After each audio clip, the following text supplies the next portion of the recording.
graces, 7 graces, 7 graces to heal humanity and the planet by changing the way we sell. Hello, all you 7 Graces Global Garden people. This is Lynn Serafinn. I thought it was time that I said something about what is going on right now in the Facebook group, and also what's going on with 7 Graces. First of all, I want to show you a book. I think Rachel mentioned it in her talk. She mentioned the book Tribes by Seth Godin, and if you have a look at the subtitle of the book, right there, it says, we need you to lead us. And the concept is that, to create a tribe or any kind of real movement, there has to be some direction.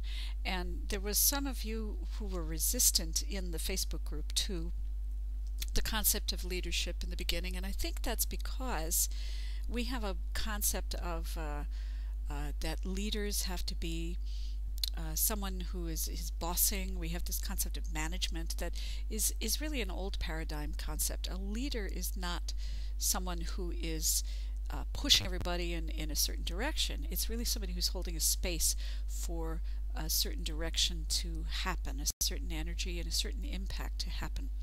So in order for any kind of leadership to emerge, you have to have clarity around what's the point, where are we going? And that's what Justin very transparently said. This is the elephant in the room that's been going on, that people, he was the first to have the nerve to say thank you, Justin, because it's very, very important for us to say what's actually in the space, and the space is confusion.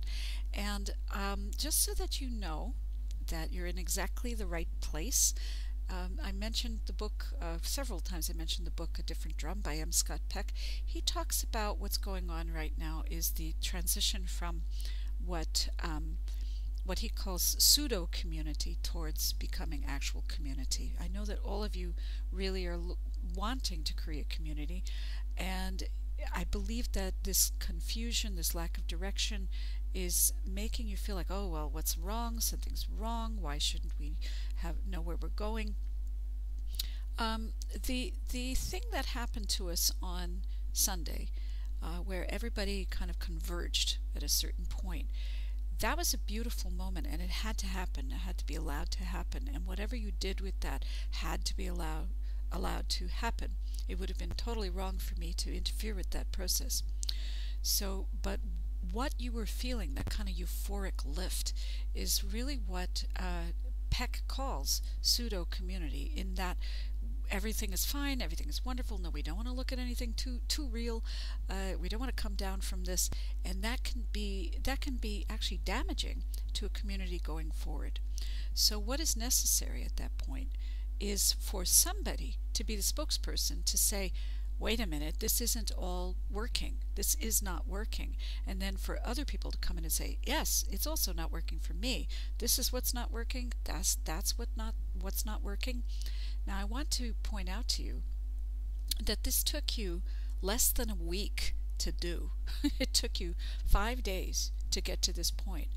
How many other groups have you been in where you've been in a group together and everybody's kind of this way, they're not communicating, they know something's wrong and they grumble about it, but they don't come clean in the group in a clear way, saying what's not right and what's not working?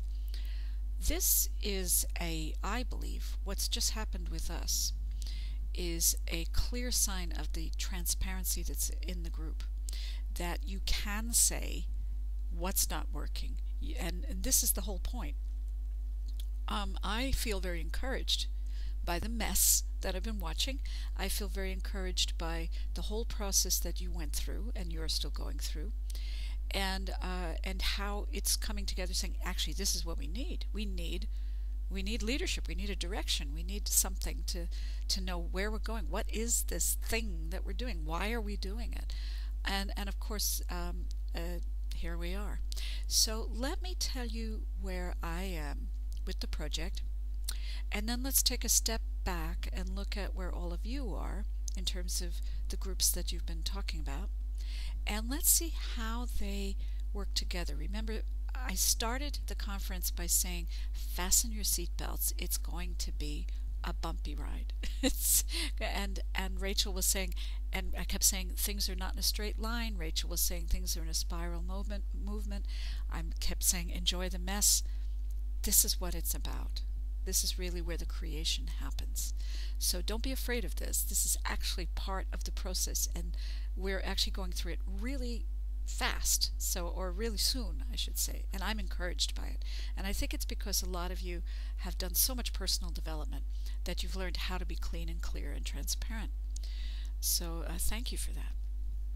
Okay, so let me back up. The Seven Graces has actually been, in one form or another, something that I've wanted to do probably since I was about 15 years old.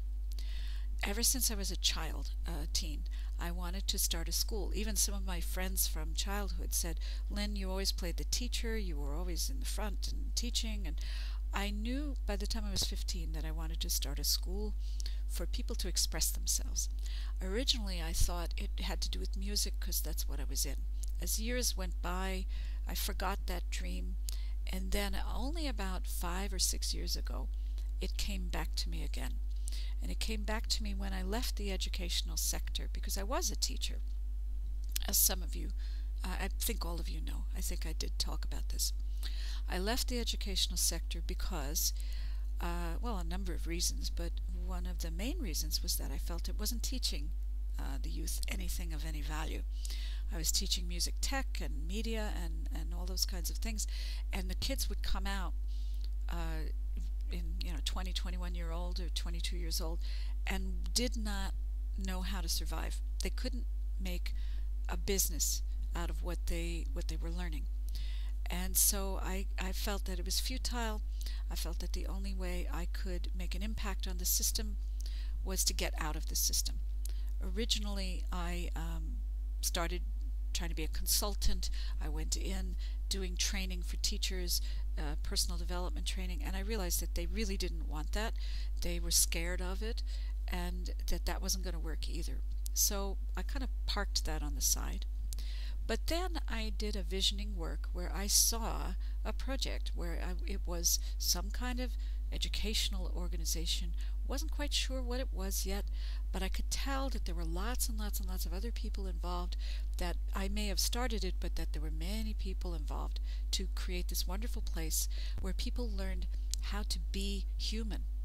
I started calling it Human School, and the publishing company I created for my book, and for hopefully more books in the future, not just by me, is called Humanity One Press. And my motto for it, I suppose, my catchphrase, is Humanity One Press, because we are one humanity. So my concept was that this organization would be about being human. Wasn't quite sure what it was, what exactly we were teaching to show people how to be human, but or doing, or being even. About 6 months after I had that vision, it was a future self kind of visualization, I did it again with somebody else, and I saw that this organization was now in Africa in my future person. And when I say future, I mean 20 years from now, 20, 25 years from now. And I think I said to you, after I had that vision, or envisioning, that vision quest, so to speak, I actually ended up being invited to Africa to give a workshop about a week later. So I actually did go down, and that's when I met the young entrepreneurs down there who really said, we need this kind of work. We need this kind of work. We are struggling to bring our country back together. We need this kind of work. So all of that has been in my mind for the last 5 years. Now with Seven Graces, which has brought me focus, because all the time I'm saying, what is it? What is it? Where am I going? Where am I going with this? When I wrote the Seven Graces, I realized that it was a paradigm, and a lot of people came to me and said, how can we apply this? What can we do with this? And now I'm hearing the same thing. So where my vision of it is this. My vision is that Seven Graces will become a social enterprise. I've already gotten some of the paperwork for it. To create a social enterprise, it has to be a business, not a charity. It has to be something self-sustaining, something that earns its own money. And to be a social enterprise as opposed to a business, you have to put back at least, I think the number is at least 50% of the profit back into the business. And it cannot exist to support shareholders. It's not what it's about. It has to give social contribution to society. There have to be beneficiaries, so to speak, people who will benefit from it, and the money has to go back into it. It has to earn money, and it has to bring money back into it. So you can hire people. People can have salaries. You can create jobs from it. You can get funding, but it cannot exist solely on funding like many charities do. So social enterprise is a new paradigm business, and there are different ways to play with that and create it. So I want to start with that model, and we create our own around it. So the key things are, we have to have something that generates an income. It can have people who have paid jobs. There has to be a board of directors who will guide it and hold it accountable. Now, and it has to have a purpose that is going to contribute to society. My experience with, I had another organization that was quite nearly a social enterprise, but it didn't quite end up there. My experience with that organization was the Wellness Circle, was that my leadership, my business model, my direction was not clear enough to make it really work. This feels entirely different. Seven Graces is entirely different. There is a stake in the center. If you've read the book, I talk about the stake, how a leader must have a stake. The stake is, for Seven Graces, is that the stake is the fundamental belief guiding the organization and the fundamental focus of the organization. So the fundamental belief is we can heal humanity and the planet by changing the way we sell. So it's turning the question, how can we, into a statement, and it's saying we can heal humanity and the planet by changing the way we sell, by changing business as usual, by changing the consumer, our consumer culture. By changing that, we can heal humanity and the planet. And that's the stake that has to guide Seven Graces at every step of the way. Why is the focus on business? Because, in my opinion, the problems that exist in society today are driven by our consumer culture. That's my opinion. That's my observation, that the economic problems we have, that the environmental problems we have, that the social problems we have, the breaking of community, all of the things that we are experiencing negatively are because our consumer culture has become too big, too linear, unsustainable, and essentially not productive anymore. So what we need to do is reinvent it. And it doesn't mean we destroy the world. It doesn't mean we create anarchy. It's about responsible revolution. And responsible revolution means seeing what's there, hearing what's needed, and work with what we have to create a new paradigm that brings us a supporting world instead of a world that's actually pulling in on ourselves or destroying ourselves, really. So it's not about anarchy, it's not about activism, it's about being proactive and responsible. So it is responsible revolution. It's different from what I'm not an activist, and I don't like the word activist, and I don't like the concept of activism, because a lot of it is anti, and the only way we are going to create solutions, in my opinion, is to not be anti, but to be pro each other, to be pro-human, to be pro-earth, to be pro-connection, to be positive, to be integrated. That's the only way I believe that we'll be able to create solutions. So the concept of the Seven Graces for me is that it will be a social enterprise therefore it has to be enterprising, that it will have a strong educational foundation. For whom? Well, some of that was identified by you in the conference, but I also hold it for myself as well. I believe it should be first in the beginning for the youth in Britain, because this is where we're starting. And when I say youth, I mean post-compulsory education, 16 to 22-ish, in that, or 24, in that range. The reason why is that if we start too much with the younger children, then we end up with all kinds of legal conundrums, and all the compulsory education and things that parents are obliged to obey in our current model. And then we end up with a big revolution and fighting. And so if we start with post-compulsory education, providing that sector with support, once we gain credibility, then we can look at how can we offer alternative models for the younger children. So that's the logic, that's the practical logic. It's not to say one is more important than the other, but I believe that we can find a way to create something very remarkable if we look at that age group.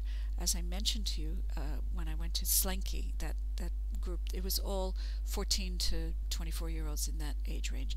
But I actually would like to focus on the post-compulsory education group. What do we offer them? Well, what I see is there are many layers to what Seven Graces should be. First of all, let's put the youth over there for a second. First of all is all of you. You are all business owners. So first of all, the organization itself should provide some kind of support for you as business owners. By support, what I mean is not so much financial as educational, emotional, networking, collaboration, connecting, finding resources. In like, say, this business has something that you can use, and you have something they can use. Maybe you can create something together, or work together, or create a way to exchange energy together. That's what a lot of people say. Maybe exchange money, maybe not exchange money. So if this is the meeting point for ethical businesses who are embracing the Seven Graces as their mission statement, which I didn't share with you actually, and I will do at the end of this video. If this is a meeting point, a connection point for these businesses, then Seven Graces should have some kind of ability to match company with company and put people together who want to create projects or who need help. So that's one thing. The organization should support you. Now, how else will the organization operate? The organization should also support it in the educational way, the youth. So how do we do that? We can create programs that go into educational organizations, offering human classes, classes on the Seven Graces, social values, using Seven Graces as a social values system, presenting this to them and showing how this can be brought into business and in life in general, but how can it be brought into business? It could reach out, and we can also bring programs in. We can create programs in.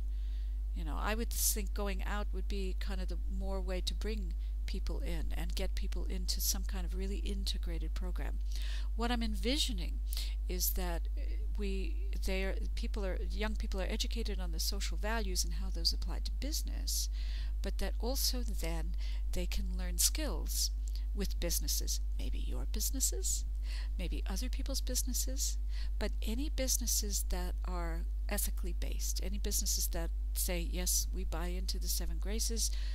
Maybe they give these kids some training opportunities or employment opportunities or just whatever opportunities, and that there's an exchange between the young people and the businesses, and also there's a structure, there's a foundation of these social values. And the ultimate aim will be to create a new generation of young people who have social values, because when I was educating, that's what I found was missing, one thing, and practical entrepreneurial skills. So if you can marry Seven Graces social values with practical entrepreneurial skills and a consciousness for their communities and the planet, think of what a generation that will be. Think of what they can do. And also if you've given them practical training skills through these other businesses. How that's going to work in a business model, I don't know yet. It could be that the businesses help support us because they're getting apprentices. It could be this, it could be that. There's many different ways to create it. Right now I'm just throwing out ideas. So here we've got the organization supporting businesses such as yourself, the organization providing education for young people, and then there's this triangular relationship between the businesses and us and the young people. Those businesses can be you, they can be other businesses, and so you can see they're all leaning in and supporting each other and becoming this network of people who are committed to a certain way of being. That's the vision for me. Later, I would like to see it expand to, who knows, other branches of education. I would like to see it expand to other countries. I really want to go back to Africa within 3 years and help this the same kind of model there. If I go to the United States next year, as I've been invited, this could be something that started there for youth there. All of these ideas are possible.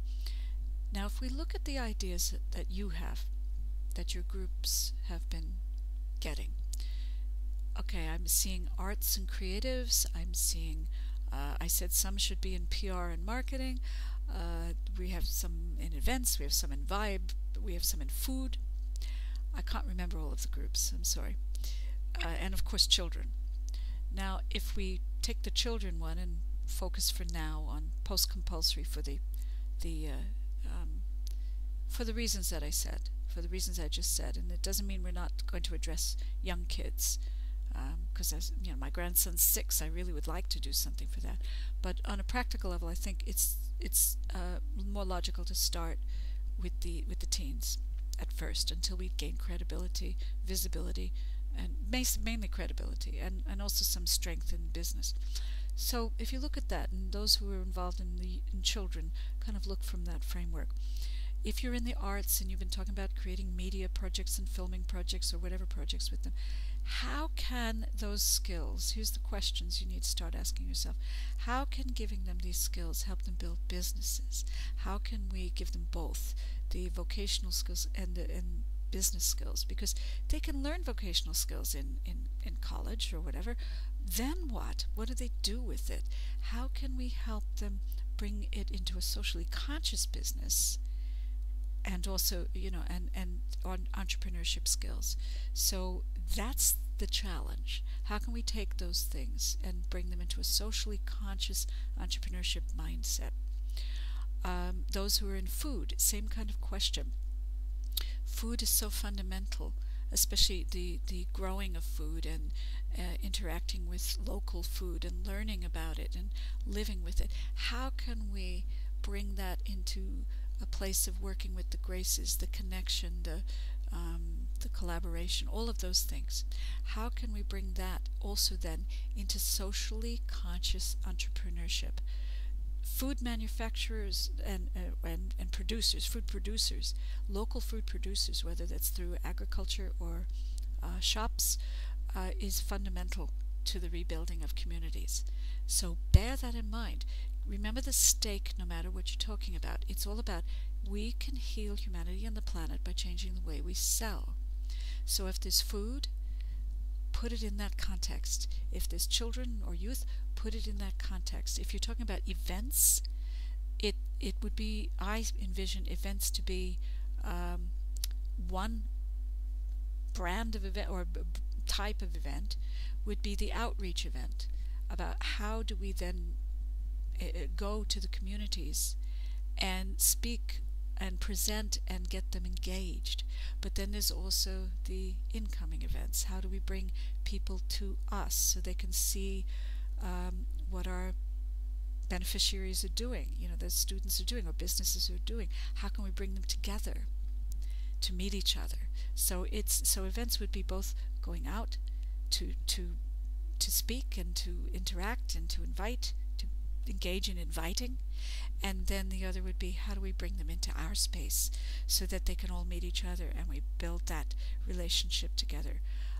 Vibe, you can see, there's a lot that you can work with here. How can you create the ambience of the 7 graces in all of those threads so that that stake is always there? There's so many avenues to this, and I can't go through them all, but there has to be a practical angle to it.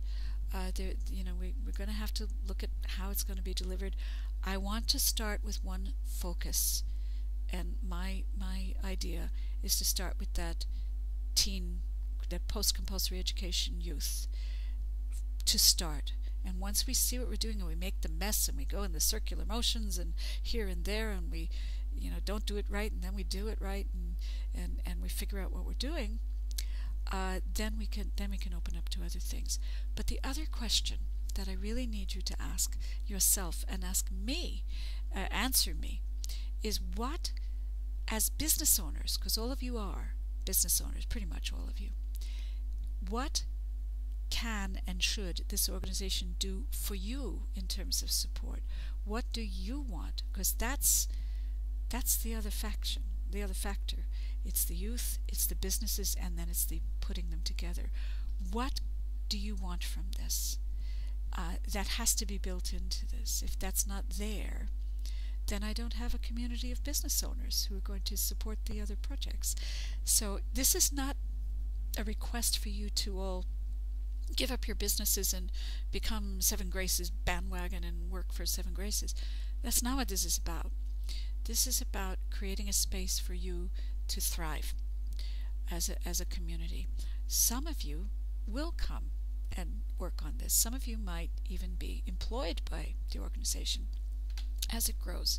But the vast majority of you won't. The vast majority of you will be in the bigger circle to be the spokespeople, to be the people who mention 7 Graces, the people who model it, the people who become the inviting public relations spokespeople on the outside to bring people into the space to create a different paradigm. And that's very important work. Don't think for a moment that that's not as important as any of the hard stuff that's going to go on in the middle. We need all of it. We need all of it. Flowers got the center, then it's got the ring of petals, and then they grow out. If you take any of it away, it falls apart. It isn't as beautiful, it doesn't have any integrity. So all of it is important, even those who may be on the outer ring of that spiral. All of it is important. So I hope that this gives a little clarity. What I'd like to do is have a voice meeting, a Skype meeting sometime next week on maybe on July 3rd, the Tuesday evening. I'll give you more information. And then I would like to meet at Kate Griffith's on I can't remember which night. I think it was Monday the 17th or Tuesday the 18th. I have to look again. And I would like to meet physically with those who can make it. We'll set those dates soon. But hopefully this video gives you a little bit of clarity for what's the next stage of the dialogue. And I'm going to put this on my blog, so can you leave comments and let the dialogue continue. Thank you.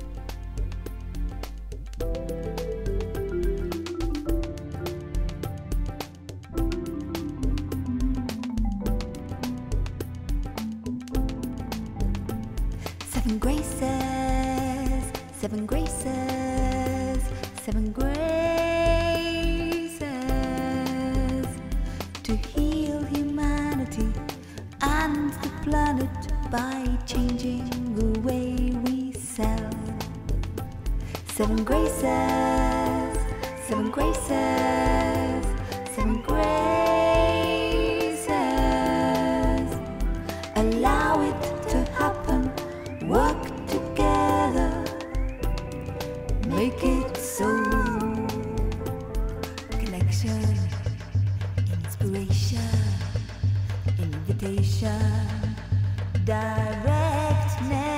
transparency, abundance, collaboration, connection, inspiration, invitation, directness, transparency, abundance, collaboration. Seven graces, seven graces, seven graces to heal humanity and the planet by changing the way we sell. Everything in the universe is lovingly designed to return to a state of balance when we live in collaboration.